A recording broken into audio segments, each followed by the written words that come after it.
रात के ठीक 2:17 नई दिल्ली के एक सुरक्षित सरकारी भवन के अंदर अचानक एक फोन बजता है।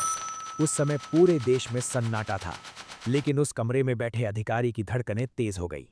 फोन उठाते ही दूसरी तरफ से सिर्फ एक वाक्य बोला गया, सर, वो मिशन शुरू हो चुका है, लेकिन हालात हमारे कंट्रोल में नहीं है। कुछ सेकंड के लिए कमरे में खामोशी छा गई। फिर धीरे से जवाब आया, अगर वो फेल हुआ तो इसका असर सिर्फ एक देश पर नहीं, पूरी दुनिया पर पड़ेगा। 1971 के युद्ध के बाद भारत जीत चुका था, लेकिन असली चुनौती अब शुरू हुई थी।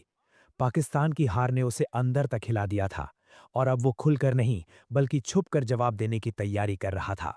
भारत के खिलाफ एक ऐसी रणनीति बनाई जा रही थी जिसमें सीधे युद्ध नहीं, बल्कि अंदर से देश को कमजोर करने की कोशिश थी। नई नई बनी खुफिया एजेंसी रॉ को इस खतरे के बारे में संकेत मिलने लगे। छोटे छोटे इनपुट, अलग अलग जगहों से आई सूचनाएं धीरे धीरे एक बड़े खतरे की तस्वीर बनाने लगी। ये साफ हो गया कि दुश्मन एक गुप्त नेटवर्क तैयार कर रहा है जो भारत के अंदर अशांति फैलाने वाला था। दिल्ली में बैठकर अधिकारियों ने इस पर गंभीर चर्चा की। फैसला लिया गया कि इस बार जवाब भी गुप्त तरीके से ही दिया जाएगा।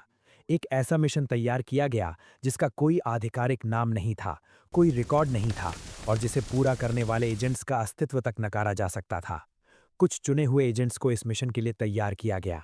उन्हें नई पहचान दी गई, नए नाम, नई जिंदगी और ऐसे रिश्ते जिनका उनके असली जीवन से कोई संबंध नहीं था। उन्हें साफ शब्दों में बता दिया गया कि अगर वे पकड़े गए तो सरकार उनकी मदद नहीं कर पाएगी। मिशन शुरू हुआ। एजेंट्स धीरे धीरे दुश्मन के नेटवर्क के करीब पहुंचने लगे। महीनों की मेहनत के बाद उन्होंने उस सिस्टम के अंदर अपनी जगह बना ली। वे उन लोगों के बीच रहने लगे जो भारत के खिलाफ साजिश रच रहे थे। समय बीतता गया और एक दिन उन्हें एक बड़ी जानकारी मिली। ये सिर्फ एक साधारण योजना नहीं थी, ये एक बहुस्तरीय रणनीति थी, जिसमें भारत के अलग अलग हिस्सों में अशांति फैलाने, अलगाववादी ताकतों को बढ़ावा देने और देश की स्थिरता को कमजोर करने की योजना बनाई जा रही थी। इसके पीछे सिर्फ एक देश नहीं, बल्कि कई ताकतों का हाथ होने का शक था।